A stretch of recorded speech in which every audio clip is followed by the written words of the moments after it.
What's going on, everybody? It's your buddy, it's your pal Spaz Phoenix, the YWC Reality Check, and you guys know the drill. You don't see my pretty sexy face, so you know I'm not alone. I told all you guys that I was on hiatus until December, unless I could get this guy on and we could do one more tackle before the end of the year. Okay, Fabe. Connor, how you doing, bud? I'm doing fantastic, sir. How are you this evening? Not as sick as I've been the past couple of days, that's for damn sure. And we have TLCS coming up this weekend. TLC SFDBA FML. FML BBA MMC GTS. I'm running out of initials here. GTFO. There's only 28. There's only 28 letters in the alphabet. I'm running out.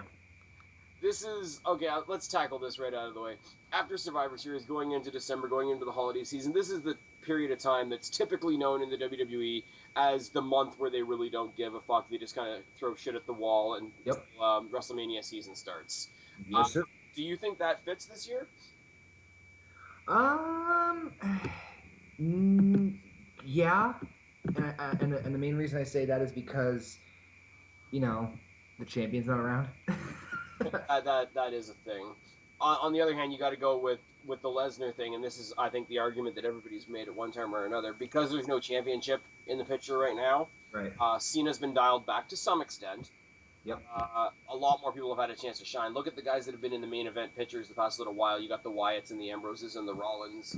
So, yeah, we might be losing a bit of prestige in the world title, but look at what we're gaining from it in the process. I mean, a lot of people, especially the ones that are super hard, like NXT indie fans, who do they want to see? They want to see all those guys busting their ass, or they want to see Lesnar? Yeah, I mean, I'm not saying that they don't give a crap about it. I'm just saying is that now they have the freedom, in a way, to kind of play around with things without worrying about risking or sacrificing the world champion, as opposed to like last year's where they're kind of like, let's give him the belt, see what happens, and then it's like, psych, 3 weeks later, and they pull it off. So now they have a little bit more flexibility, especially because of the fact that they don't have a champion around. It's been good, and like a lot of people have said, I've heard a lot of people make the argument that WWE should just go on break in December, like I've been doing, give their guys a month off, and then come back in January. Where I don't think that's necessarily the case. We have a pay-per-view that's already kind of pre-made, where you can just look at Survivor Series, break apart any of those Survivor Series teams, and have ready-made feuds right there. Which, I mean, let's be honest, is what they've done for most of this card. Yeah. And it gives everybody that was lumped in that pile of people scenario a chance to shine on the more individual level. Now, that being said, as we go through here, I'm going to point out that there's matches on this card I really don't give a shit about. But I think the positive end of the card, at least in my opinion, is going to balance that out. Right. I mean, you're right. This is one of those. One of the things I like about Survivor Series is the fact that you have, in theory, 5 single feuds, in theory, depending on if there's a tag team involved, that you have lined up ready to go. So you pretty much can book the rest of your 2014 or the rest of your year pretty much with ease, and you have a filler card, especially if you have guys that can really deliver a decent match. So this is kind of like a booking no-brainer. Yeah, especially when you look at other Survivor Series where there's been multiple Survivor Series matches. And I mean, if you have, like we did this year, with all the main eventers in one match, what does that do? It opens up the rest of the card to get more of the undercard on the card. How many times did you just say card? Like 3 times? Card. Yellow card on the play. Yes, indeed. But yeah, we might as well get into it then. There's not very much else for us to linger on. There is an NXT pay-per-view coming up this week as well. I can't wait for that. I think they're gonna knock it out of the park with that one. Not that they've been doing bad NXT events, but I think this one's gonna be. I have a strong feeling there's gonna be a lot of things going on with this one, especially. I don't know if you want me to spoil something for you. Oh, are you going to spoil what was announced on SmackDown? Yeah. Ascension are coming up? Yeah. Okay, that being said, I do have something else I want to bring up then. I don't know if it ties in or not. There is a very cryptic looking new Twitter handle for I just saw that that afternoon. WWE He Rises, and He Rises with the date 1/25/15, which is the date of the Royal Rumble. Now, It's he, not they, so I'm thinking this has nothing to do with the Ascension. No. So, but we have at least two surprises coming up. When is the Ascension debuting? Which, I mean, you can't really get any sooner than that. Yep. And who is he, and who's showing up at the Rumble? Because I'm not gonna lie, the idea of Sting winning the Rumble and going to face friggin' Brock at WrestleMania both makes me laugh and makes me curious.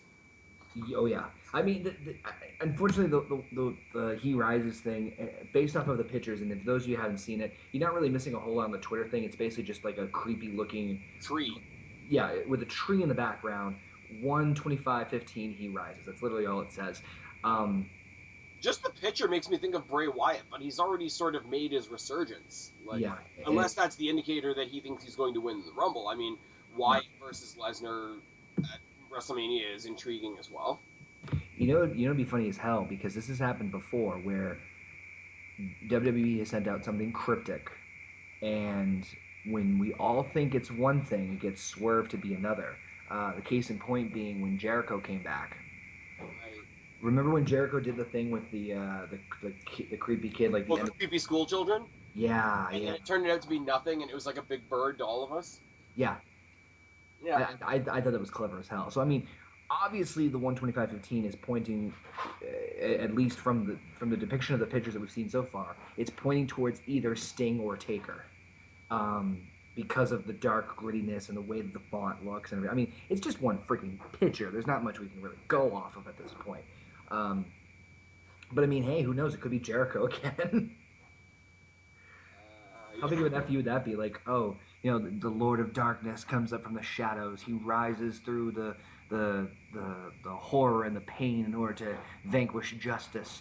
I could see that thing coming up, and like whoever He Rises being the number two, like whoever the number one entrant didn't be like Heath Slater or something like that, and then the second entrant into the Rumble being like, you know, He Rises with the tree and the darkness, and Casket comes down to the ring, everybody freaks out.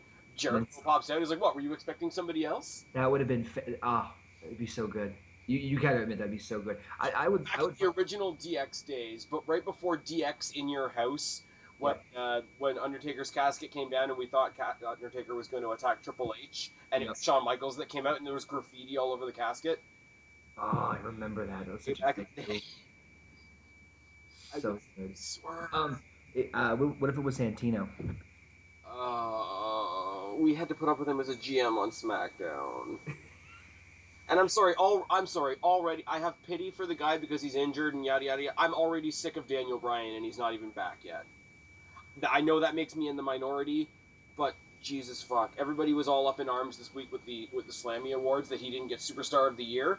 Sorry, Spaz. I'm hearing about 30 dislikes on this video already. Yeah, that's fine. That's cool. That's whatever. Oh my God, how could he not get Superstar of the Year? He's only competed in about a third of the year. Yeah, he didn't even make it to June. No, and I'm sorry, and I'm not saying and everybody knows that I think he was overbooked to bullshit at WrestleMania. I'm sorry, that's my personal opinion, and it's not changing.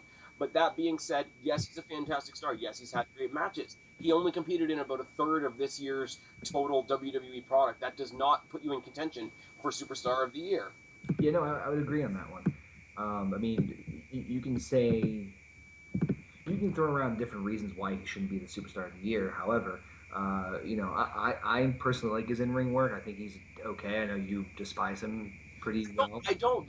And again, let me be clear. I don't despise the guy. I think the guy's fantastic to watch in the ring. I think WWE booked him more overly than they needed to for him to shine. I don't think he needed the extra, like, Cena, Sheamus, Ryback, whoever you want to pull out, push that they gave him right around WrestleMania time, because I don't think it was necessary. Daniel Bryan as a star, as a talent, is fucking phenomenal. Watching him in the ring is phenomenal. It's his character. I was driven nuts by the way he was overbooked at WrestleMania because I have so much respect for him and because I know he didn't need it.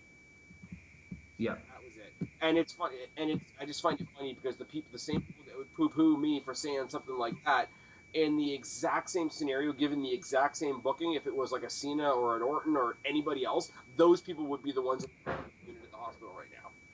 Yep. But, well, I mean, but back to the point was, you know, I understand. You're right. He's barely competed in a third of the year. I mean, AJ got Diva of the Year, so I'm good. Okay, fair enough. Maybe that might be to keep her around now that her husband is elsewhere, but... Yeah, but her husband's bringing in... I can only imagine how much bank her husband's bringing in. I mean, you know... I'm just putting this out there. CM Punk is going to fight the Green Ranger in the Octagon. That's the other thing, too. I'm just going to touch on that real quick. Like, there's a rumor... Is it rumor or is it confirmed? Both of them want it. Jason David Frank said specifically he wanted to be CM Punk's debut opponent. Right. I knew that. I didn't know Punk responded. Oh, no, they're both interested in it, because Punk always said, because Jason David Frank has also always been a really big WWE fan, and he said, if you ever want to do anything with the WWE, I'll fight you, or like, I'll do a story with you, or whatever. Yeah. I don't see any reason why it wouldn't happen. That's funny. As far as a social media car crash, UFC hosts CM Punk versus the Green Ranger. You can't tell me that you're printing money at that point. And a time where UFC needs the publicity, like to kind of like give them a little bit boost, you can't tell me that wouldn't draw. Oh, of course it would. Because there's people that would draw that look like anybody that knows about UFC, and I don't know if Jason David Frank is any good at all. I don't watch UFC. But like, there's people that are going to watch it because they think it's good. There's people that are going to watch it because they're curious. And there's people that are going to watch hoping that it's a car wreck, so at least they can talk about that. So you're going to get all those spectrums, and it doesn't matter why somebody buys the show as long as they buy the show. True. So I personally would love to see that. Apparently, freaking Green Ranger's built like a brick shithouse now, so... What's that? But anyways, before we go off onto 10 million more tangents, we got a pay-per-view to talk about. Oh yeah, that's happening. That is also a thing. On the pre-show, we have Gold and Stardust versus The New Day. And New Day has come. Oh my goodness. How much have you seen of The New Day so far? Enough to know that I like it. I like it a lot. Now, okay, so before we talk about the match, I'm gonna put this out to you because a lot of people, you know how much I hate talking bad about the rest of the YWC. It pains me. You know this. But there's a lot of people out there that look for problems, and if they can't find a problem, they'll find a hot button. Now, the hot button with this one has been racial stereotyping. And I've heard multiple people in multiple different forums say, "Oh my God, how bad is this? They got 3 black guys together and they put them in a preaching stable." Now, I want to say I'm gonna say my 2 cents here, and I really hope you've got something to rebut to me with, because I think this is the most ridiculous thing on the planet. Because I'm pretty sure there are black and white preachers, regardless of what religion you look at, and B, they haven't, although they present themselves in a very evangelical manner, they have not even come close to saying anything religious. If anything, they've resembled more like motivational speakers. Yeah. So I don't get where the racism or the stereotype comes in on this one at all, other than somebody that's just looking to put hot buttons into their subject video for views and whatnot. Right. See, I can the only thing I could see as probably being part of the racial stereotype is the fact that the vignettes had like a black preacher choir behind them. That's literally the only thing I can think of. As far as I know, they haven't done anything else since they've debuted that could probably be skewed as that. But let's this is the way I see it, and you can take a look at it as 3 black guys being packaged into this group. Okay, but look at it this way. WWE is doing more to produce actual characters, okay? Like, if you look at, and there are exceptions, but if you look at the general spectrum of the roster, they're starting to slowly get a mix of reality, but also defining characters as well, too. Kind of like the 80s. If you look at the 80s, you have a bunch of different wrestlers who were caricatures. Not bad or good, it's just the way it was. You had Hulk Hogan, who was the superhero, Piper was the bad guy, Taker, Macho Man. You had all these different characters. There were still people in there, but they were an outward personality extension of some form of basic idea or principle or, whatever. If you look at the roster now, you're kind of getting a little bit of the same thing. You have Goldust and Stardust, the creepy guys, the Usos, you have Sheamus, you have Big Show, there's different facets of different people, and you can kind of, this can go on and on debate, but the point being is that there's generally, roughly, characters. All this is just another form of creating a character gimmick. Is it a silly, goofy, probably not necessary one?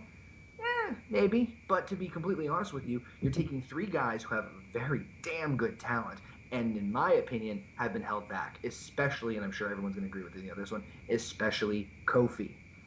Kofi had an opportunity to be thrusted into the main event that got squashed pretty quick, and ever then he's been in what I call mid-card limbo, which is basically not quite at mid-card yet, but then he gets like bounced down and bounced back, tag team, and then just gets thrown around all over the place. So if anything, creating a stable and a tag team with these three individuals who I watched 2 of their matches as a tag team, Big E and Kofi, and they're going to do great things for the tag team division. And I personally think that's going to be where right now the tag team division is kind of getting it's getting a little stale. It's not completely lost my interest, but it's getting a little stale. But I'm glad they introduced Miz and Mizdow into the team, and then now they got the New Day, and then Ascension's right around the corner. I think the tag team division is going to get a nice little fresh breath of fresh air in 2015. And if anything, if you just take a look at what it's going to do to impact the tag team division, and more importantly, the careers of these 3 guys. Would you rather just see them keep jobbing out over and over and over and over and over again? Or would you rather, hey, here's a gimmick that's kind of meh, but it's going to give you more TV time and more airtime and hopefully a decent push? I'm all for it. I just think it's I don't want to say funny, because funny is the wrong word, because everybody's saying, like you, Kofi Kingston's been wallowing in not knowing where he's going to be for a while now. I'm one of the few people that's not willing to pull the trigger and say that Kofi Kingston is a main eventer. That's just my prerogative, or my perception on things. I see him as the leader of the mid card potentially. Well, true, but I'm saying is that he had that opportunity to possibly flex his muscle in that realm, and it just got squashed. I'm not saying he's ready for the main event. I'm just saying is that they haven't even given the freaking chance much. Okay, and that's fair enough. And then you've got these other 2, Biggie Langston, former NXT champion, and Xavier Woods, who's another product of NXT. People are looking at NXT a lot like they're the new Golden Gods, which is somewhat fair and earned, whatever. Not getting time to do anything. Well, you put them out there in an entertaining gimmick like, why is my phone doing things? Oh, that's you tweeting about us doing the show right now. Yep. Cool. Because I'm good like that. I am a social media whore. There we go. Look, the phone's going off, and you're tweeting about the show while we're doing it. That's great. But no, you got these 3 guys that everybody's complaining about they're not doing them, or they're misusing them, or da-da-da-da. Now they put them all together in a group, and as a group, here's all these people you want to be used, being used. And not only are you so quick to criticize, you're so willing to have something to criticize that you jump on the hot buttons like race or religion or whatever that I think is totally unnecessary. The one concern that I do have with this is the same, and I think people are going to think I'm absurd when I say it, is I'm going to compare them to the Shield and to the Wyatts for a second, because how are you going to have matches for this group? Are you going to keep having a tag team and a random person go up against them? Are you going to have 3 random people get together and face them, or are you going to have constant singles and tag matches with one person always standing on the outside? Because it seems like they're having a bit of a how do I want to say this? A bit of a I can't think of Freebird type of attitude, where they get to the ring and they decide once they get to the ring what team is or what combination they're going to fight as that day. Which I think is great.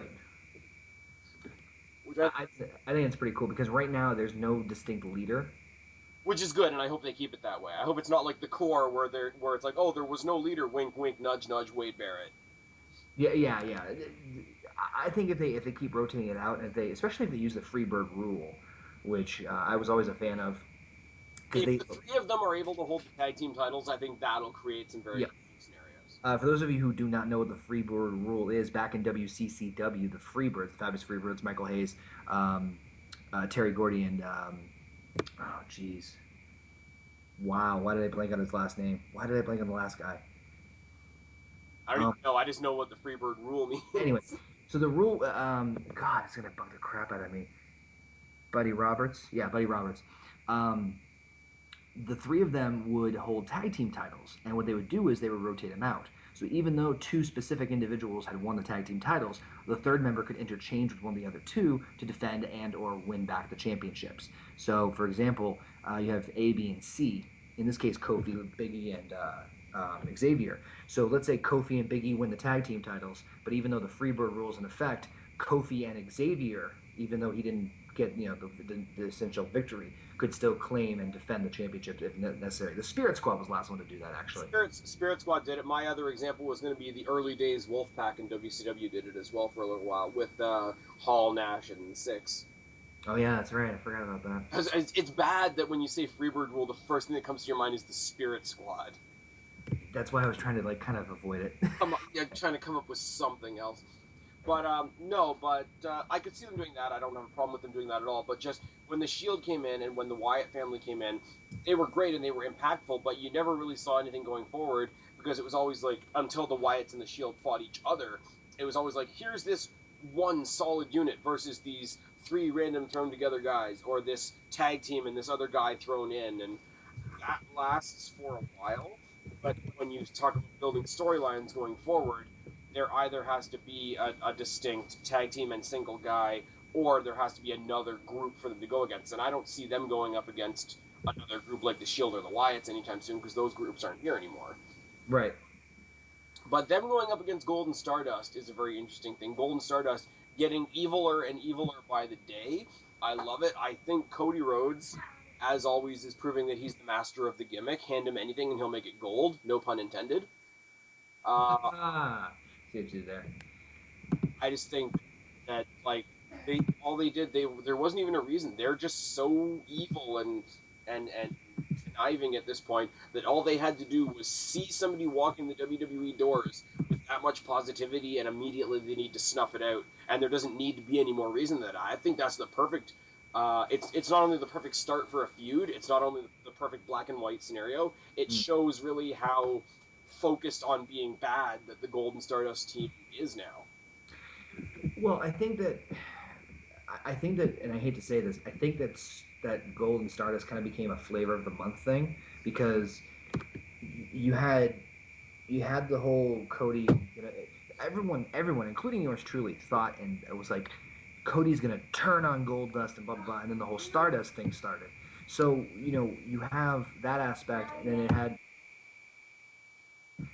then you had the teaming up, and then they were hot for a while with the vignettes and then the Cosmic Key crap and blah blah blah. Which I actually, to be honest, as weird and out there and almost completely random as they were, I enjoyed those vignettes. I thought those were kind of different and refreshing, even though they were kind of like had pretty much no point to them other than just showing how goofy and weird they were. But anyway. Yeah, but I mean, take somebody like Bray Wyatt, who proves that things don't always have to make sense to be captivating. And I hope that they were going to do more of those now with the evil, like, sinister tinge to them, because, like, I think I said this before in a previous video that you and I did, unpredictable and babyface usually equals goofy. Unpredictable and heel equals creepy, and creepy works. Yes. That's probably why they turned him heel. Why they turned Goldust and Stardust heel, because I thought that they should have done more to establish that they were heel, because I think it was just kind of one of those, unfortunately, and I hate when they do turns like this. I mean, it is what it is, but I hate when, and I'm sure you guys have probably seen it too if you guys ever watch this, when they turn someone heel simply based off of circumstance.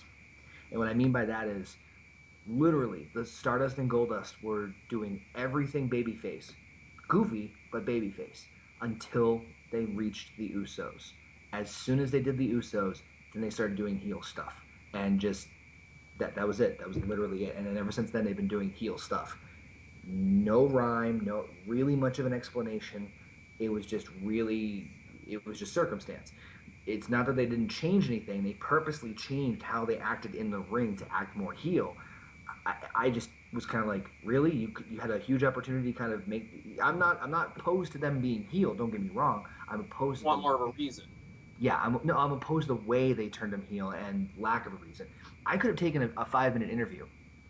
Hell, I would have taken that and just be like, that's fine, other than just like, blah, we're bad now. And then just... I think the commentators did the best they could to cover it up. It's like, look at these guys. They've got such bad luck against the Usos. You can see the frustration building.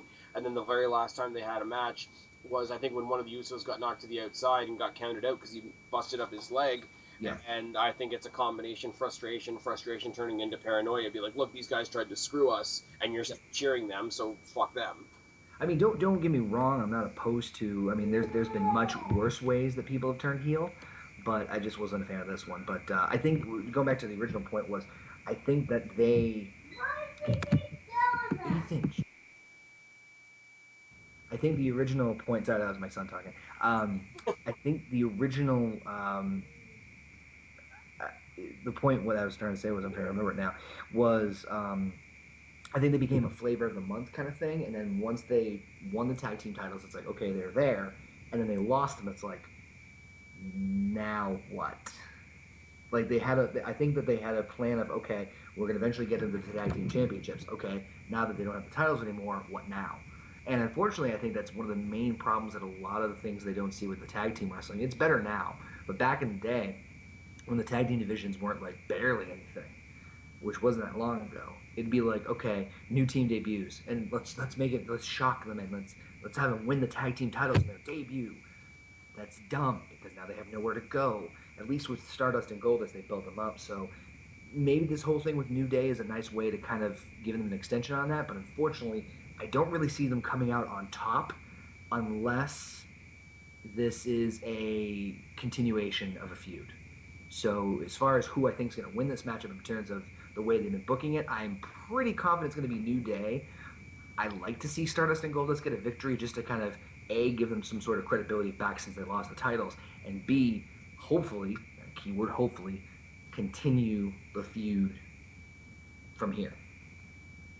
Okay. Fingers crossed. My bold prediction, I don't think there's going to be a winner. Ooh, okay. With what you're saying, I get a lot of what you're saying. I think there's a very simple story being told here.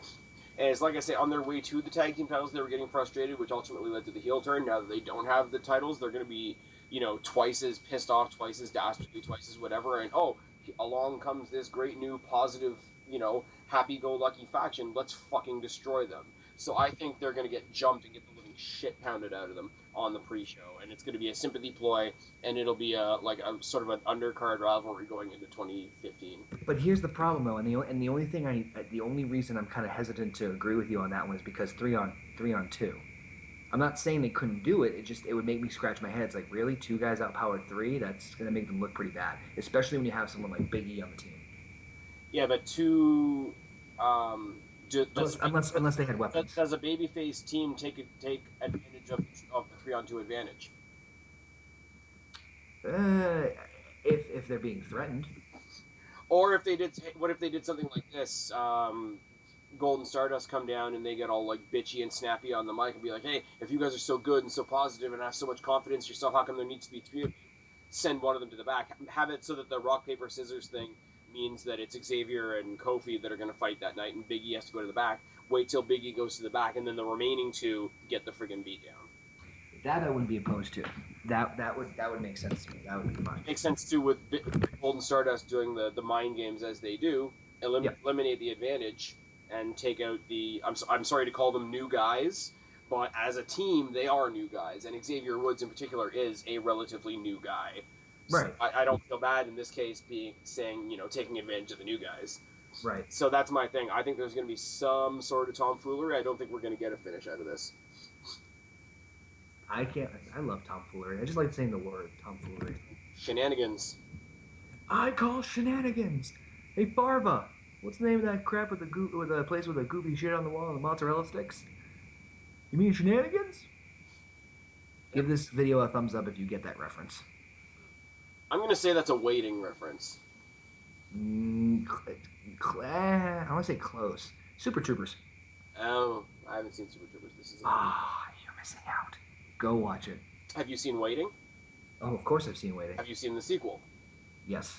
All right, then I can't say you're missing out, and you've won this round, sir.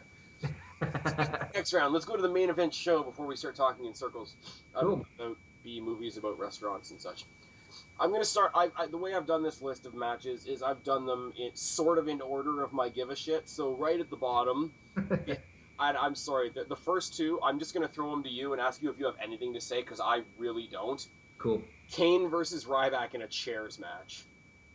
I have one question. Why? Why is this a thing? I really don't. Filler. Can we agree on that? I have infinite respect for Glenn Jacobs as an in-ring performer and everything that he's put forth in the business and all that crap that we have to say before we say something like this. But I'm sorry, in 2014 going into 2015, Kane is filler. Yeah, and you know what's funny? You're never going to get the crowd behind Ryback again. They're trying so hard, and you can tell they are. You can They're tell like, they are, but like anybody that even heard a little bit of that podcast is never going to be behind Ryback again. I will say this: kudos to WWE for smart strategy in terms of positioning him in the right way, like coming back from the injury and just instantly propelling him. It was smart in terms of the way they kind of, I don't want to say masked or covered up his thing with Rybaxel, but it was smart. It was very clever in terms of how they kind of just bypassed that and got him an immediate push. So I will say that. However, I feel really bad for Kane because you're right, as you said, 2014 has been nothing but filler for him. I even hate to say this, and I love Glenn Jacobs. I love the Kane character. I think he needs to contemplate retiring soon. Well, Kane, like I've said this for a while now, and again, I'm just going to get a repeat voice box of me saying no offense intended, but I mean, Kane, the character, was fucked from day one because Kane has Christian syndrome. Kane's entire character is based on being somebody else's little brother. Yeah. You stand alone when your entire character is based on somebody else. Yep. Like look at why Christian eventually left and went to TNA, because he finally got to be his own character, not in Edge's shadow. He's never gotten away from that, even when he came back. And Kane is the same thing. And like I say, he could be, and I don't think he's the best big guy ever. I'm sorry if that puts me in a low category or whatever, but he's not the best big guy ever. So he's not going to stand out. And well, unfortunately for him too, he's gone through so many character changes, not just in the Kane thing. I mean, corporate. Yeah, exactly. I mean, if you really boil it down, okay, you had, and I actually said this about Big Show too, because in slacks. I'm just saying. What are you running those? I don't understand. Like he bolted to the ring. God bless him. But anyway, listen, I love Glenn Jacobs. I love Kane. I have nothing against him as a person or his performance or anything like that. I am questioning, and I think Spaz is too, his character development. And I think the problem with the character development is the fact that and I say the same thing about Big Show. I love Big Show. I think he's for a guy his size, he is extremely athletic, and some of the things he can do in the ring are quite impressive, especially his early work. But unfortunately for Kane and Big Show, the biggest things I am turned off about them is the fact that they seem to be recycling the same shit over and over again when it comes to their character. And I'll give you an example. Have you ever noticed in the last couple of heel turns, Big Show, it's like, I swear to God, he'll mention this at least once. When Big Show turns heel, it's either, I did everything for you guys, and I was supposed to be this big, lovable goofball, but now I'm a serious monster. Swear to God, the last 2 times that he turned like that. And I think Kane did the exact same thing. You mean the last 20 times or so? Yeah, it's like, what the... And then literally, I love this one. This is my favorite one. So, Kane, monster, turned babyface by circumstance, which I don't mind so much. He's still the same, but he's just, people behind him. Turns corporate. He literally just turns in his mask and becomes a suit. There was never any explanation of that. None. No explanation, no promo, not even like Stephanie or Triple H. It's just like, monsters are best for business. Something like that, yeah. Okay. It's like, okay. Here's the thing. For one thing, I will say, and I will admit that I'm being a bit unfair, there's no explanation that would have made any sense there. But I would have given WWE points for trying. Exactly. I would at least been like, okay, you're at least acknowledging the fact that this is a major change. Yeah, I mean, let me be clear here, folks. WWE stories sometimes have so big of plot holes you could fall through them. Hornswoggle was the anonymous GM. Yeah, and somehow also Vince's son. I'm surprised how John Cena just didn't go under the ring, pull him out from underneath. But anyway. And there are pregnancy storylines that are not his fault. And apparently you can give birth to just one part of a full-grown hand, not just a baby hand, a full-grown. Oh man, Raw 1000 when you had the guy in the hand costume. That was hilarious. That was so fucking morbid. Yeah, hats off to them. But anyway, so I give him a hand. Oh no. I'm sorry. I hadn't done a bad pun yet. I had to pull that one off. So I mean, WWE has plot holes. I at least give him a pat on the back for trying to explain the plot hole. Like, remember the one where Big Show turned on John Cena when he was fighting John Laurinaitis? Yeah. And then there's a whole He was bought out or something like that, wasn't he? yeah. I was like, okay, well, if they got involved, they got fired. Well, he was hired on Sunday. Well, actually, technically, he just signed his contract Monday. Okay, I get the point. You fucked it up. It's a clusterfuck of trying to explain the story. But at least they tried. But you're trying, and like this is one of those situations where I will give it to the haters out there that like to go to war with me. This one they just stopped trying. Right. And so, just think of Kane's transformation just from the end of the end of the summer of 2013. Okay, ready? Here we go. He turns in his mask, Corporate Kane. Stephanie breaks open a thing and takes off the Kane mask and gives it back to Kane. Kane becomes Monster. Kane hands back the mask and does it again. What? There's a little blood. You can't see it, but there's a little blood coming out of my nose. What the fuck is going on with this? No explanation, no rhyme, no reason. You've taken, in my opinion, one of the most impressive monster characters they've had in the last decade and completely made his monster-esque side. I'm fine with the Jekyll Hyde thing. That's fine. But when you water it down so much to the point where it's like 2 weeks ago you were taking orders from your boss in a suit. Now you're back to this demonic monster. Gonna take a little more convincing with that. The best thing they did with Kane, in my opinion, was when, and I was actually against it at the time, was when he took off his mask in the first place. But the way they treated him was fantastic. Chains, guards, everything like that, back in 2003. Oh, back in his rivalry with Blade. I wasn't for him taking off the mask, but they treated him very well. Okay, I need to point something out. And you point to in that same time frame was when we started talking about the Katie Vick stuff, right? Katie Vick was right before it.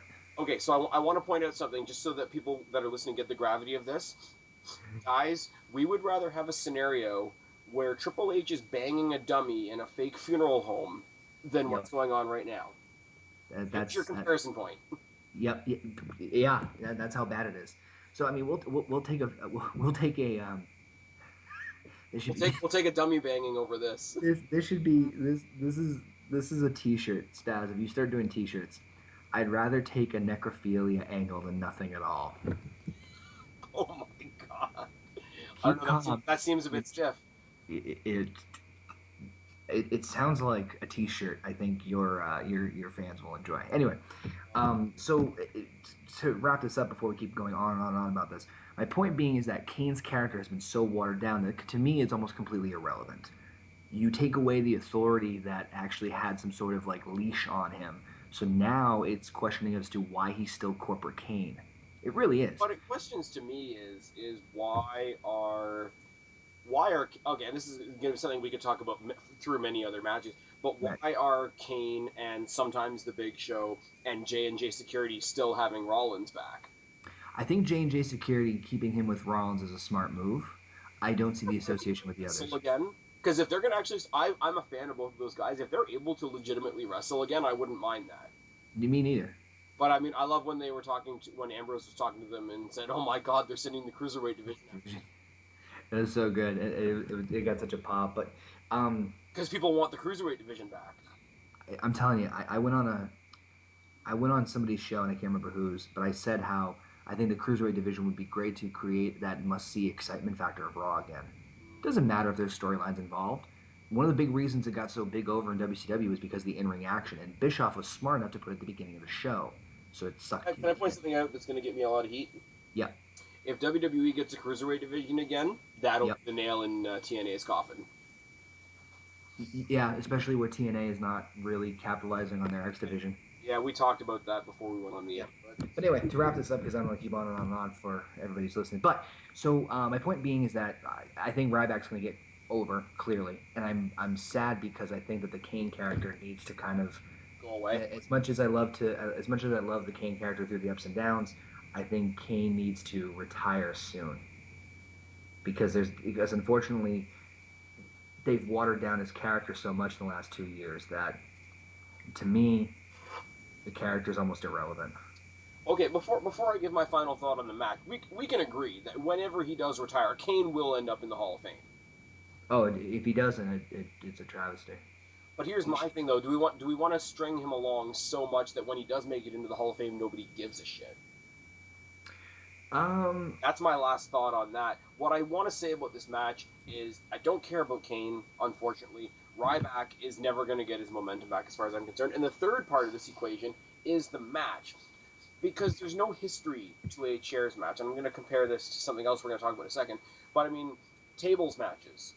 Came in with the Dudley Boys, came in with the Public Enemy, came in, and they have a history in wrestling. Ladder matches. Ladder matches and TLC matches have an immense history within wrestling. They existed before this.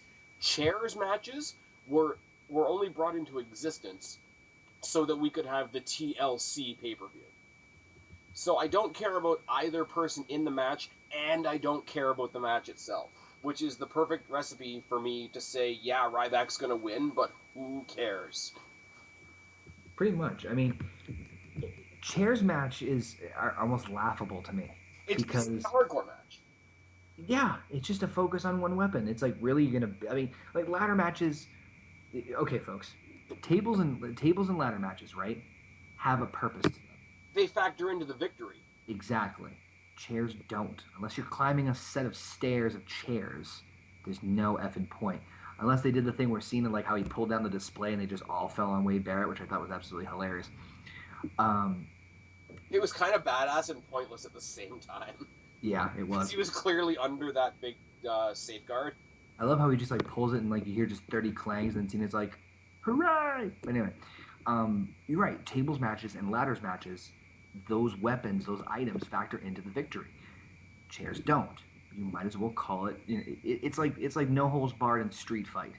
There's not much difference, if any. Extreme rules.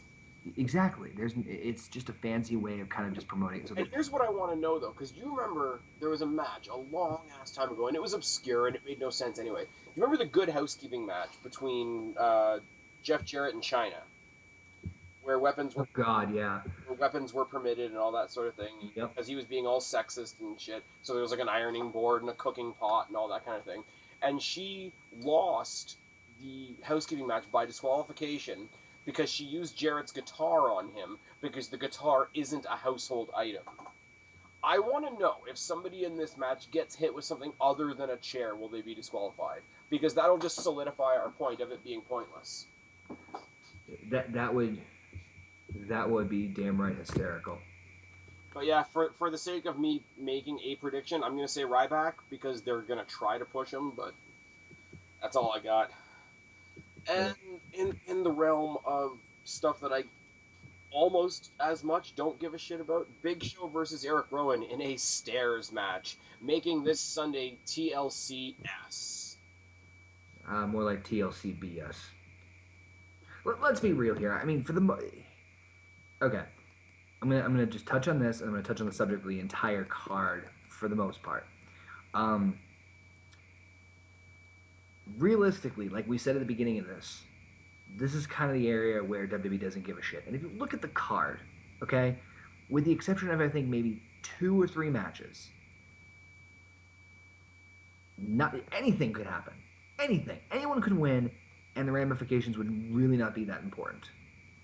With the exception of 3 matches, I think the Bray Wyatt, Dean Ambrose, the Cena Rollins, and I'm probably going to go on a limb and say maybe 4. Maybe the tag team and maybe the title matches could have ramifications only in that we may have a new champion. Right. Well, with the exception of Cena, because Cena would lose the number 1 contendership. Yeah, we'll get because that's gonna fucking happen. Anyway, so this is another one of those matches where it's like, and unfortunately it's 2 big guys who, and I haven't seen too much of Rowan stuff on his own, so I'm a bit hesitant to see how good it is. But you know, typically when you put 2 big guys together, it's rough. It's very rough. And when I mean rough, I mean it's not that pleasing aesthetically to the eye. So it's no disrespect to any big guys out there. It's just that, you know, you have 2 similar strong styles. They just don't clash well. I'm always a fan of mixing styles up. Yeah. You know, you put a big guy with a cruiserweight, you're going to see some very interesting shit.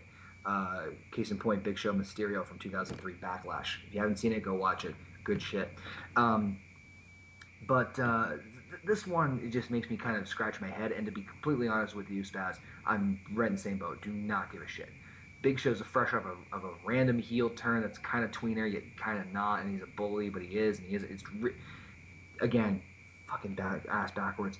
And Rowan, Big Red, which I can't wait for the gum commercial. Upside down Sheamus. Oh my god, I was just thinking about that. So good. Oh my god. So far, we've got the Cruiserweight division and upside down Sheamus. One of these days, they should literally they should just put like Sheamus and Rowan together as a tag team, and just yep. It'll be like one guy. It'll be like one guy with red hair and a red beard, and it'll just be like a head that spins like the Cena belt.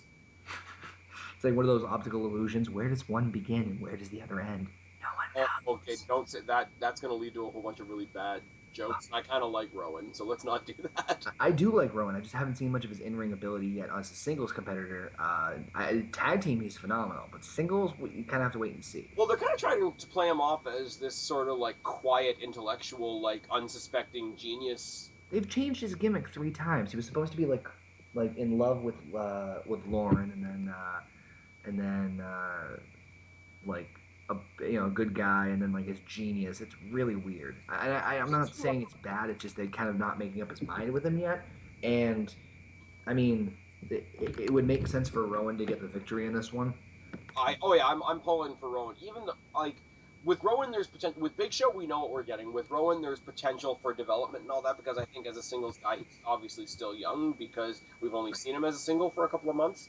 I like that they turned one of the Wyatt's face instead of like Bray Wyatt going off somewhere and then the other two just predictably staying as a tag team, because I like, and maybe this is in my own head, I like this idea of, hey, maybe Rowan was a good guy all along.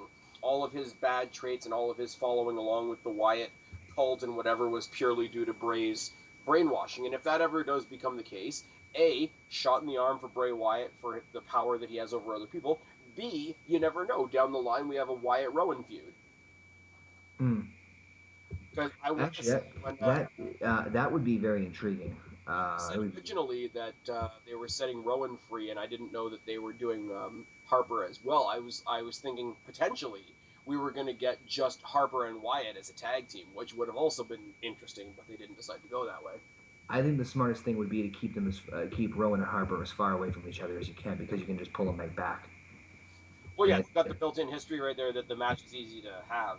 Right, and I think that the two of them will put on a phenomenal match, honestly. But anyway, as far as this match, yeah, I really don't give a rat's ass. I'm rooting for Rowan. I predict that the match is going to be shit. There's no reason Big Show needs to win. No. I'm hoping Stairs match is a one and done thing. That's all I got. I don't know why we couldn't. If we had rearranged this just a little bit and kept Cena off the card, we could have had Dolph Ziggler versus Seth Rollins. We could have had the two Wyatt family members fight and have one match for the moment and get it out of the way and move on to their other things. If John Cena was not in the equation, Big Show wouldn't have had to be in the equation. Oh, and that's the other thing I wanted to say. Just for reference, when I say take Cena and Big Show out of the equation for this pay-per-view, I want this week on Raw. And here's a shot in the arm for anybody that tells me that WWE really hasn't gone anywhere, and usually I will fight that. But here's one where I will really give it to you. We had John Cena versus The Big Show on Raw this week. That was a Mania match 10 years ago. Yes, it was. I'm just going to let that one hang in the air for a second. All right. One match that's getting really, really mixed reviews. A lot of people don't like that we're revisiting it again, but I personally love it as far as the story structure goes. Jack Swagger versus Rusev for the U.S. title, straight up one-on-one match. I can definitely see how this is getting. I can definitely see how this is getting mixed reviews because of the fact that Swagger fought Rusev for most of the summer. However, I think this is a very, very, very smart move, and I'm actually a fan of this for a couple reasons. Number one, they have history. Swagger has not beaten Rusev, and he's still lamenting the punishment. And so this is another, it's a rehashing of the redemption angle, which it's been done, but everything's been done in wrestling. But Rusev has the U.S. Championship. Swagger actually is being put into a decent mid-card-ish feud, and it's giving something Rusev to do until Mania, which, for all intents and purposes, I have an idea where they're going with Mania, but I don't want to get into that now. But just point being, if they're going to keep Rusev on this monster push, it's good to have Swagger being the one to kind of carry him through the end of 2014 into 2015, because you have someone who has a credibility, who's been the former U.S. champion, and you've got we're still playing the Patriot angle, obviously, but it's nice to see that it's a little bit of a change, because it's like, to me, I don't know about you, I kind of get excited when I'm thinking, like, I don't think in my heart of hearts, I don't think Swagger's going to win the U.S. title from Rusev, but the thought of him winning it, even with all the kayfabe stuff and we know what's going on behind the scenes, it still gets me kind of very interested and intrigued. Yeah, you still get yourself kind of juiced. What's that? You still get yourself kind of juiced at the whole idea of him being the one that wins it. Because here's my thing: they've been going through and he's been mowing down people and whatever, proving that what he can do in the ring, whatever. And if one man beats one man, then you've got a proving ground. But most of the people that they've been putting him with have been monsters, like Big Show, like Mark Henry. Right. It's like putting somebody up against the Undertaker. Now, being beaten by the Undertaker isn't much of a thing because he's a fucking monster. Up against other men, it's like, look at all these men I've beaten. And you fight monsters. So I beat this monster. Okay, that's how the comic book ended.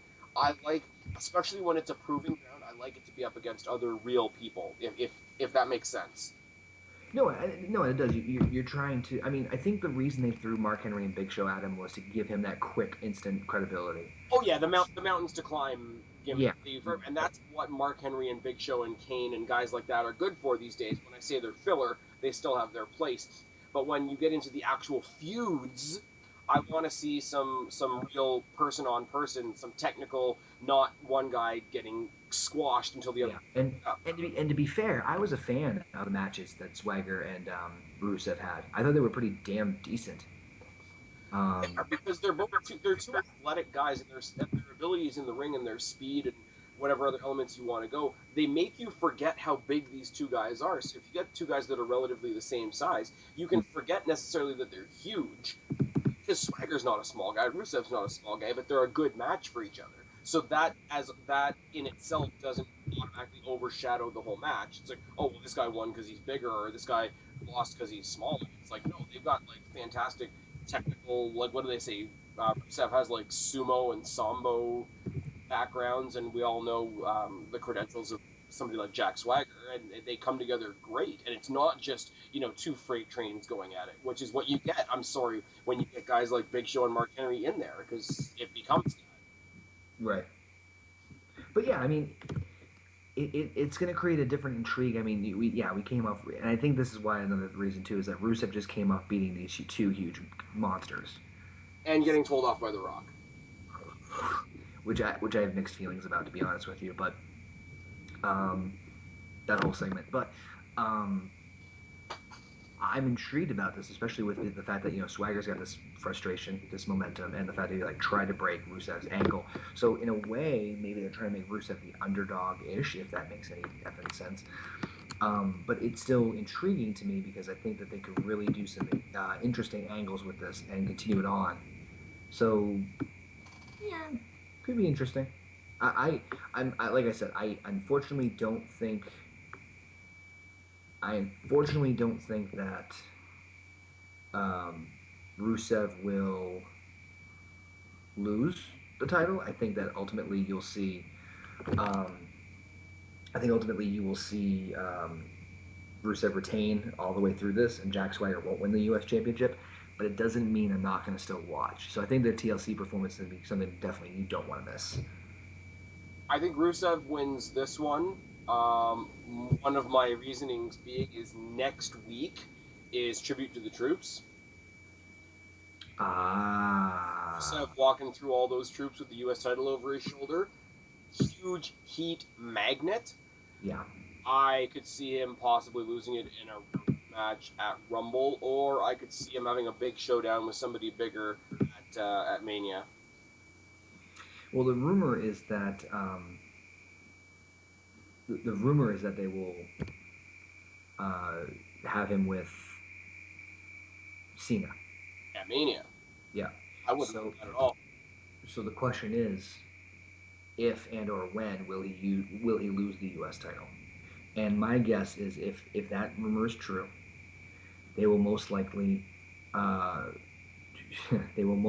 be dropping that probably during the angle with Cena where Cena's costing the U.S. title. I was gonna say, if he's facing Cena at Mania, the U.S. title can't be there because there's no good way out of it. Like, that's a bad math equation. Because if John Cena wins, he gets the United States Championship, which means nothing really to him. And if Cena loses, that would mean Cena loses, which isn't going to happen. Right. So, like, there's your bad math equation. If Rusev loses the belt before Mania, I can see Rusev fighting Cena at Mania. They'll give Cena one more accolade. He broke the undefeated streak of Rusev, which will make us all throw up. But I could see that being a decent match, actually. Yeah, and that's the thing. That's why I'm very intrigued to see what they're going to do. Promos between Lana and Cena. I oddly wouldn't mind seeing that. I wouldn't either, to be honest with you. But yeah, so we're going with Rusev for this one? Yeah. All right, interesting one. And here's where I'm going to go on. Again, I'm going to go on a slight tangent before we talk about the match. Usos versus The Miz and Damien Mizdow. I have no problem with the match. I think it's going to be a great match. However, I have a bad feeling about the Usos in that I feel they are becoming the John Cenas of the tag team division. In what way? In the way that if it's ever in any doubt who's going to get the next title shot, it's going to be the Usos. Like if we have a battle royal to see who gets the next title shot, it's going to be the Usos because it's that big, colorful, feel-good moment. We had tag team turmoil with all these other teams that we would like to see shine. The last ones in were the Usos. They got the title shot. It's very, very the good guys win at the end of the day, which is I think the logic that WWE uses with Cena. But as much as they deserve it and they're great and whatever, it's just it throws out any suspension of disbelief. Hey, I wonder if so and so is going to win this time. And I think the reason is because if you look at the Usos, right, they're the one team that you can't see split. You can see the others. But right now, I can't see them apart. I can't. Oh, man, Adam Rose and the Bunny, tag team champions. Why? I just got rid of my aneurysm.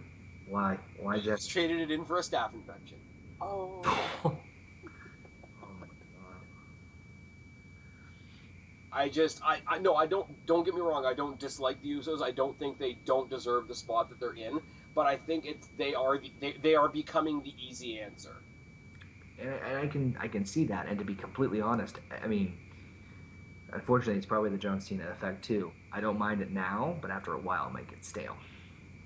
Yeah. Other than that, I do like the fact that they're trying to put something other than randomness behind this. The whole storyline that they're doing with Naomi and The Miz.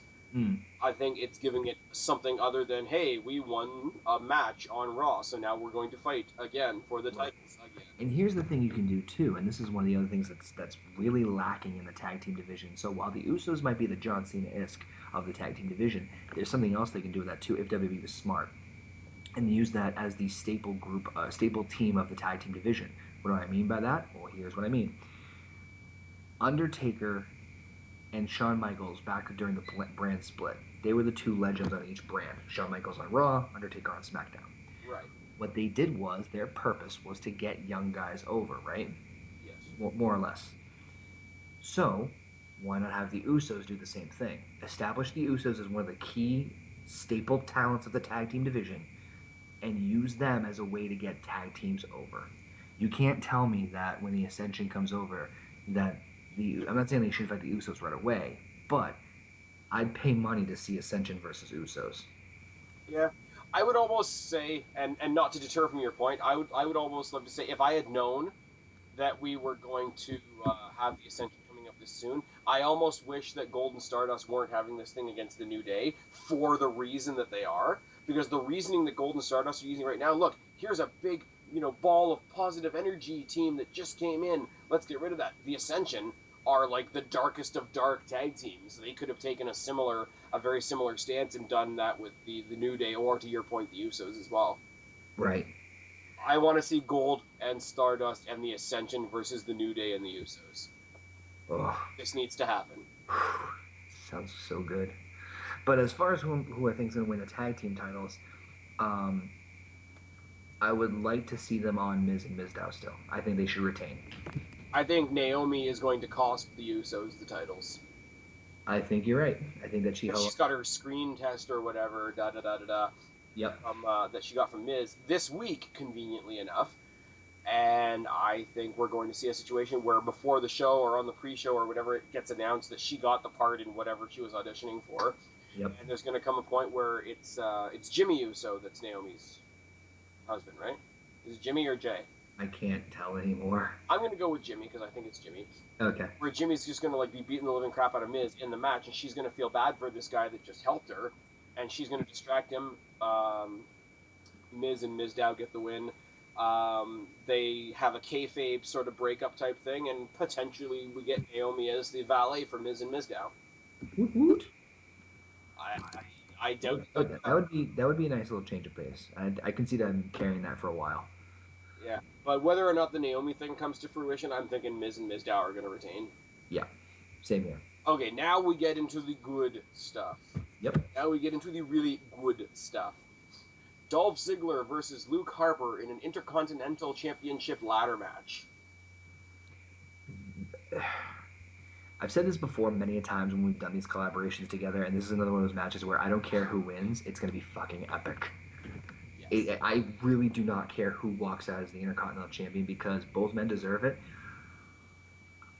But there's a small part of me that hopes Ziggler does not win. So that he can go higher?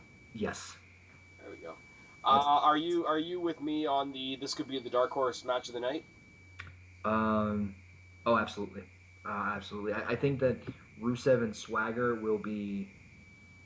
I think they'll surprise us, but I think that this will be the dark horse. I think this match will be the match of the night, hands down. Really? Overall? Yeah, and I'll get into that when we get into the main event. Okay. Oh, that's funny because within some people I've spoken to, there's a debate over what the main event is going to be. So we'll get to that when we get to it. Yep. But I think Dolph Ziggler. We've seen what Luke Harper can do just in snippets in his tag team scenarios with the suicide. You gotta go back and watch his stuff as Brody Lee. Oh yeah. Oh my God. So I forgot. He does not wrestle like a man his size. What's that? He does not wrestle or fight no, like someone his size. Folks, if you haven't had the chance to check out Brody Lee, aka Luke Harper, in the independent scene, he was known as Brody Lee.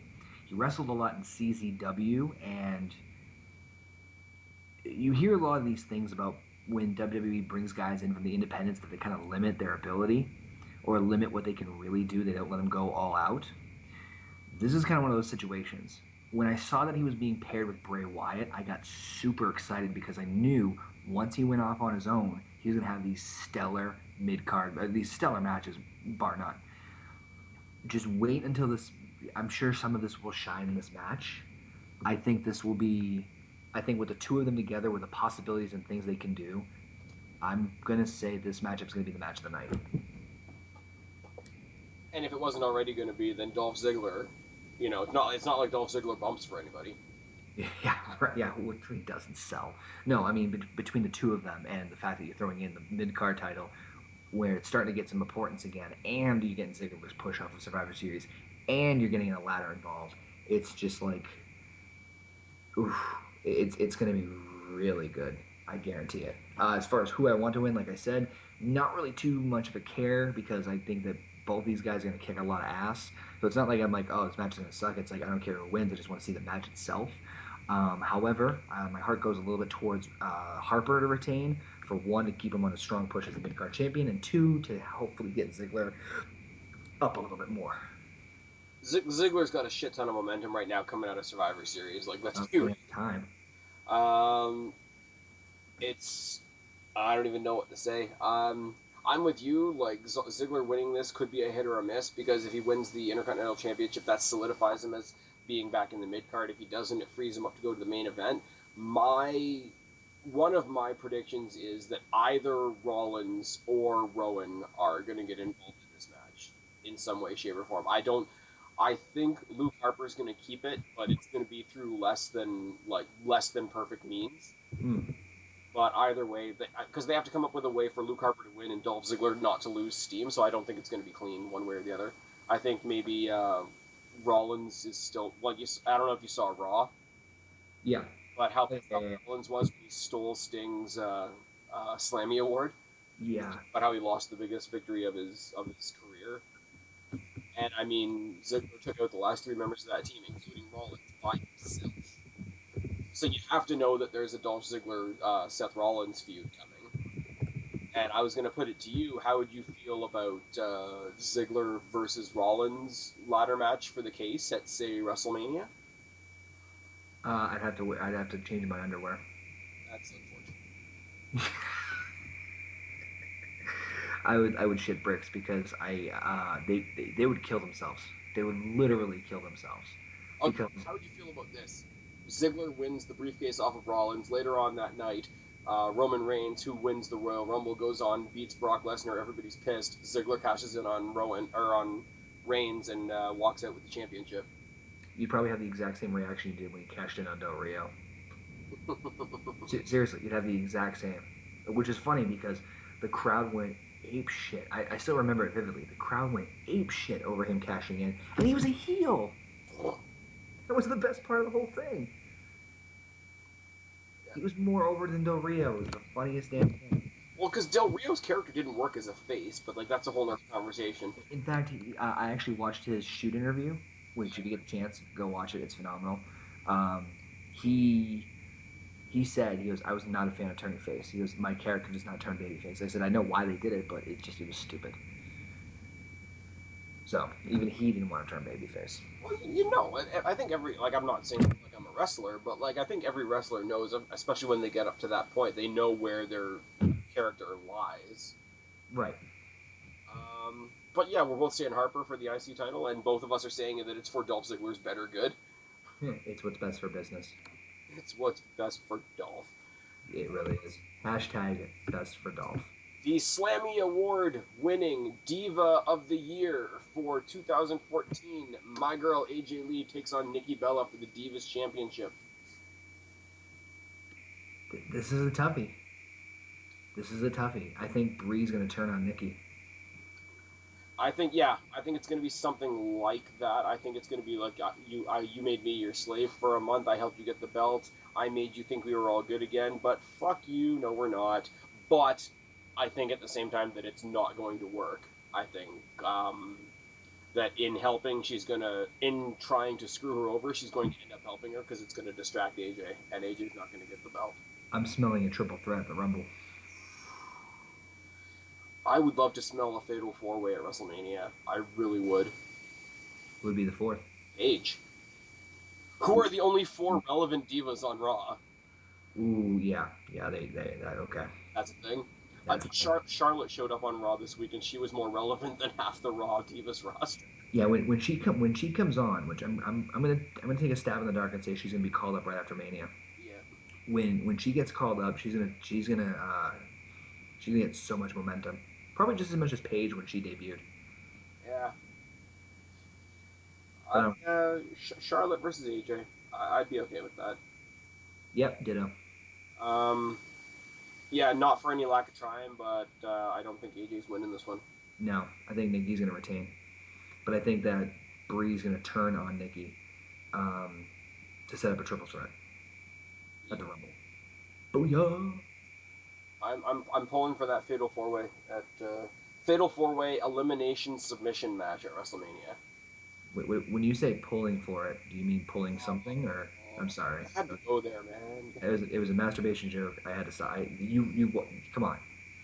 Okay, now I want to ask you something because this is a ridiculous argument I've seen online all week. Okay, this is going from that topic to this. Okay. We got 2 matches left. Yes. What do you think the main event is going to be? I think it's going to be Bray Wyatt and Dean Ambrose. Okay, then you and I are on the same page. There are a lot of people making the argument that Seth Rollins versus John Cena's tables match should be the main event, and I'm not going to. So that's the one we're going to talk about next. Okay, so what, we're going to talk about Cena Rollins first? Yes. Okay, so here's the thing, and this is the only There's only one reason why. Well, two reasons. Two reasons why Dean and Bray should be in the main event. Number one, their feud's been a little longer. And A little bit, not by much. Number two, and this is something that I have to stress. Why would a pay-per-view not have the match that it's named after not be the main event? well, I will remind you on that one. This is the same company that had the main event of Elimination Chamber. I was just about to bring that up. Yep. Oh, this is the Elimination Chamber pay-per-view. Your main event's an ambulance match. Fuck you. Okay. Fuck yourself. Yeah, seriously. Try to take my $9.99 now, you asshole. All right. But no, like nobody cares about this. Or I won't say nobody cares about this match. People don't care about this match. They care about what happens after this match. People want, like Seth Rollins, people go meh when they hear John Cena, but people will perk their ears up when they hear about the chance of John Cena losing his title match because it opens up next year wide open.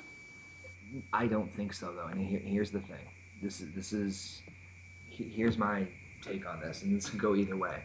Either we get we get John Cena win, which I'd hate because it's dangling that carrot in front of us that I hate when they do that. You know what I mean? Like they just put the stipulation up there just for the like, oh, it's gonna happen, and it doesn't. Yeah. Or they pull some bullshit switcheroo on Raw. And what I mean by that is, you see this sometimes happen where they have a pay-per-view where they have a stipulation set in place. The match results ends where the stipulation should have been enforced. But for whatever reason, something happens on Raw or whatever have you that it turns it and it's like, oh, now it's null and void. It's like, well, fuck you too. It's like, fuck you for taking my $30 back then when pay-per-views cost that much. When people paid for pay-per-view. Here's the thing. The only way I would see Rollins, I'm not opposed to Rollins. I'm not opposed to Rollins winning. I'm actually all in favor for it. However, the question begs then, okay, well, if Rollins wins, there needs to be a new number one contender. Yep. And an example that I mean by that about pulling the stipulation. Remember when they did that whole Bischoff angle where if Bischoff didn't find a way to boost up Raw's ratings, he'd be fired? Yes. So he was fired. And then later on the night, it's like, we're going to name a new general manager. And then he got Stone Cold back. And he's like, oh, yeah, your new GM's Eric Bischoff. Like, well, fuck. Come on. Come on. Come on. Yeah, come on. I mean, guys, just come on. You shall not pay. Love that character. We're going to hell. At least it's warm. We are. At least it's warm. There's going to be somebody I know. I think a lot of our fellow YWC-ites will be there too. Don't worry. What's that?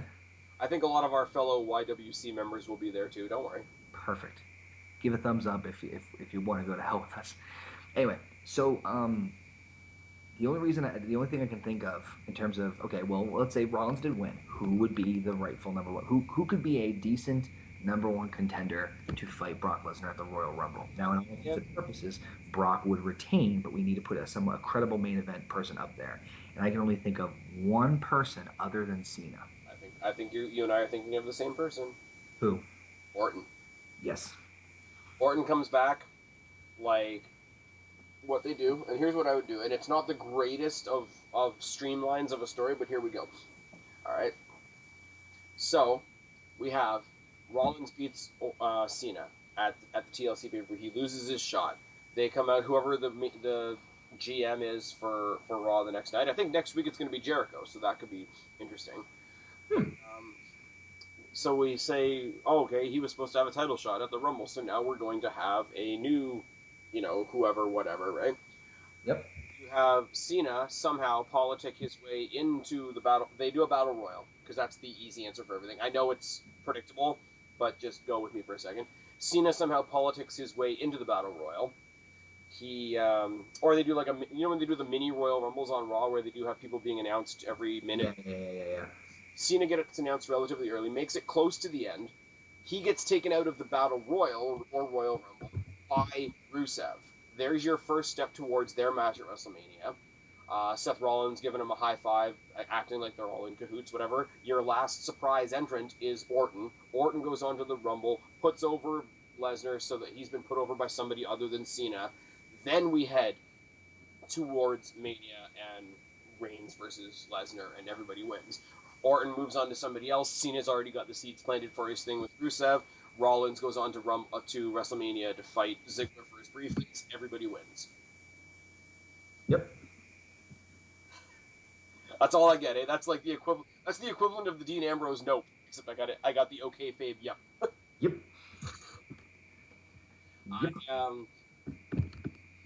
People don't like that the WWE is predictable, and knowing who's going to get a title shot at Rumble 3 months in advance is a shot in the gut. Take this out, and it will at least give fans the illusion of unpredictability. Only good things will happen from Seth Rollins winning this match. Plus, it'll give him more bragging rights, which, because he's getting better and better and better on the mic, will only be a good thing. He needs it. Rollins needs it. Even though he had the victory with Dean, it was kind of tainted-ish by Bray. Yeah. He kind of needs it. Because especially after coming off the loss of at Survivor Series, I think that this would be a huge step in the right direction for him. But yeah, just yep to your answer. Yep. I'm going with the long odds. I'm pulling for Seth Rollins. Yeah, me too. Okay. Is there anybody else? Like, really, if it's not Cena, if it's not Orton, who else? And we know they're going to lose because we know Lesnar's going to Mania. But yep. Who else do you want in that last spot as sort of to tide us all over, other than those two? Unless you just want to have, like, Lesnar versus somebody big, like Big Show or Mark Henry. No, that's been done. Because here's the thing, and this is the reason why I prefer Orton, is because we've seen Cena versus Lesnar 3 times since Lesnar's return. 3. Yeah. I'm good. We've done this game. Yeah, yep. You had the mind seeing. What's that? You know what I wouldn't mind seeing? It would be a filler. It would be a filler the same way Hardcore Holly was a filler like 10 years ago for Lesnar. Yep. Cesaro. Actually, he did pop into my mind, but unfortunately because he's been kind of segregated back to tag team wrestling, which, by the way, whoever thought of putting him with Tyson Kidd as a tag team is a fucking genius. Oh, the Swinging Cats? Yes. Genius. Put the two of them together, I'm surprised they haven't, like, really, like, once they, like, click more, they're going to be big. See, the only thing that's unfortunate about that is I really do like the team of Kidd and Gabriel. I did. I really did, but I don't know why they I think they refused to give Gabriel a push. I think it's maybe Tyson Kidd is on Total Divas, or throwing those typical YWC answers, but like possibly. This is a bit of a stretch. Before NXT was a thing, though, they were a tag team. That's true. That's right. They were a tag team. And Cesaro, like, as much as mismatched teams do work sometimes, and I don't want to take away anything from these guys because they could make it work. Yep. Kidd and Gabriel are just... They'd fly all over the fucking ring. Oh, yeah. This is a bit of a stretch, but if you don't have Cena, if you don't have Orton, obviously Reigns hasn't come back yet. This is a stretch. But Dean and Lesnar... That is not a stretch. I could see that. Wouldn't be bad. You could tie the angle with Ambrose's ambition to be champion. You don't need him to win because that's not his character. I essentially refer to Dean Ambrose as the Tommy Dreamer or the Mikey Whipwreck of WWE right now because... Here's my follow-up question for you. Yeah. Where do you want Dean Ambrose to be at WrestleMania? Because that's the one I can't put my finger on. IC title. IC title, who do you want to have the IC title at that point? I wouldn't mind if Harper held it. So Ambrose Harper at Mania? I wouldn't mind. I mean, I'm impulsively giving you an answer. I haven't really sat down to think it through. But I wouldn't mind. I think actually, like, if he does get it back, a respect match between him and Ziggler. They would tear the house down. They really would. Off with a handshake and ending off with, like, nearly ripping each other's heads off, like that kind of match. Yeah. That wouldn't be bad, though. I would like to see Dean with a mid-card strap. One that actually, matters. Yeah.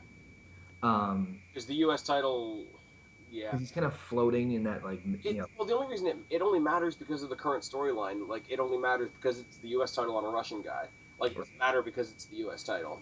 Right, that makes sense. I mean, that would be me though. I would put Dean there just to kind of give him some relevance and at least kind of a cushion. Um, Which will transition us very quickly into the last match of the night, which is Dean Ambrose versus Bray Wyatt TLC match. And I feel like even though this is the main event, this is the match we don't even have to say anything about. no, Like but they wanted to sell this pay per view, so they announced this match at the last pay per view. well, they wanted to sell this pay per view because of the network. Well, yeah. Which, by the way, we were talking about this off the air before we got on, and for those of you guys who didn't notice, WWE is very clever in their marketing. So remember how they gave the entire WWE network month of November for free? Did anyone happen to notice the fact that they announced the pay-per-view, the main event of TLC, in the middle of Survivor Series to hype it up? And also, they announced Stone Cold's podcast with Vince McMahon, which ironically was on December 1st, one day after the November free subscription ride was over. So anyway, clever on WWE's part. Ambrose is going to win this one. And it's funny, when I look at this, again, it's like the Harper Ziggler, I don't care. But the only reason I say that Dean should win this is because the way they portrayed him on Raw. With Bray Wyatt taking him out and then him coming back in the ambulance, which was completely badass on Raw, by the way. Yeah. Totally badass. Loved everything about it. Unless they want to play up the angle that, you know, Wyatt's never met somebody as crazy as him, so Wyatt's totally had to up his game, and he fucking, like, because even when he's doing crazy ass shit, he always carries himself with that calm kind of laughing demeanor. If we see a total transformation in demeanor from him, like, that would indicate him going up a whole other level, which I don't even really want to think what that would be, or unless they plan on continuing the feud into Rumble. Yep. Which they could. We've had the destruction of Abigail's chair, which was cool. We had the throat spot on SmackDown, which was pretty badass looking. We had both of them burying the other ones in tables and chairs and being very symbolic. And the way their match ended at Survivor Series was okay. Yeah, it was definitely a precursor, and it was corny that way, but it was still done phenomenally well. And this is going to be. Like, if we hadn't already had the Slammies, this would be a contender for Match of the Year. Oh, yeah, hands down. And it's funny, when I was mentioning earlier was, and this is the key thing I have to kind of stress here, is I think they're going to do a lot of crazy spots, but I think a majority of those crazy spots we saw at, and this is going to be kind of weird explaining, but okay, they have their match at Survivor Series. And their match at Survivor Series was damn good. Damn good. However, I think that one of the things that they did a lot in that match was they did a lot of counters, and they did a lot of, physically in-ring, within the confines of a wrestling match. They did very well. This will be the opposite. Exactly. They're going to do a lot of weapons-based spots, which are fine, but I appreciate the in-ring athleticism a little bit more. And so here's where because I did want to touch on this. Yep. Because I've heard a lot of people make a lot of Foley comparisons. They're comparing Ambrose to Foley. They're comparing Wyatt to Foley. I disagree with that to a certain degree because Foley, especially near the end of his career, was known for the hardcore stuff and again, it's one of those I have to reiterate. I say this with the utmost respect, but if you had Mick Foley in a regular match, it was kind of disappointing. Whereas in a hardcore match, he was kind of in his element. Yeah. Wyatt, it's like playing the Sandman in a wrestling match. Yes, Wyatt in a regular match with insert wrestler here is still a fantastic match. Ambrose versus insert wrestler here is still a fantastic match. It's only when you put these two together where you sort of sit back and you say, no, these guys normal match. So while I get where the respect is coming from as far as the Foley comparison, I wholeheartedly, at this point at least, disagree. No, I can definitely agree with that because, and if you need that, any proof, that match at Survivor Series proved that. So what I'm saying is about that earlier comment where I think that I think Harper and Ziggler are going to steal a show, is because, albeit it's a ladder match, there's going to be more athleticism and more crazy spots that they're going to do. And I think that the two of them are going to put on a crazier athletic match than Wyatt and Ambrose. I'm not saying Wyatt and Ambrose couldn't do it, But I think because we saw that already at Survivor Series, they're going to make it a very weapons-based, spotty match. I'm not saying it's going to be bad. I'm thinking it's going to be... Therein lies the difference, is there's two things I'm going to point out here. Is A, TLC is a very weapons-based match, whereas a ladder match, yeah, you've got a weapon involved, but it's more the aerial and the acrobatics that you do with it that make Right. the match, Yes. rather than the ladder itself. Unless you're the Big Show and you can swing the ladder like you swing a chair, which we've seen him do. Yeah. The other part of that being is I don't think there's... This is going to sound retarded, but I hope you and my listeners can kind of grasp what I'm saying. There's no reason for them to climb a ladder in the TLC match, because I think we're getting what we got last year at TLC, which is a watered-down version of the TLC match, because in its inception, TLC was a glorified ladder match with extra weapons. You had a goal. You had something you were climbing towards, like a ladder match. Last year, when we had Ryback and Team Hell No versus The Shield, they had nothing to climb for, so it just became a street fight with these particular weapons. And I think because there's no title involved here, we have that exact same thing. Now, I'm wholeheartedly looking forward to this match, don't get me wrong, but if there was like 0.00001% of a thing that I would have wrong with this, is it's not quite a true TLC match in that regard. Yeah, no, I agree with that one. Like, this, like, let's be real. If you want to be real about this is a hardcore match. Yeah, yeah. But if they called it a TLC match, obviously, because, you know, it's the TLC pay-per-view. Or if they wanted to hang something random, like, this is where I'll give TNA a shot in the arm, right? Well, they have the Ultimate X match. Well, if there wasn't necessarily a title involved, they just hung the X over the ring, which it looks goofy and it looks corny, and every time you see them pulling down this big plastic X from the ceiling, it does look a bit goofy, but you've still given them something. The match hasn't lost its point. And this is the only thing that I will say negatively about this match, is it's that watered-down second definition of what a TLC match is. But is that going to take away from the quality of the match? Absolutely not. No, and that's my point, is that I think that it's by a fraction, it's not going to be that much. It's in terms of how good the match is compared to the Harper Ziggler ladder match, it's going to be by a fraction, because these guys are going to, these guys are going to tear it up, and I cannot wait.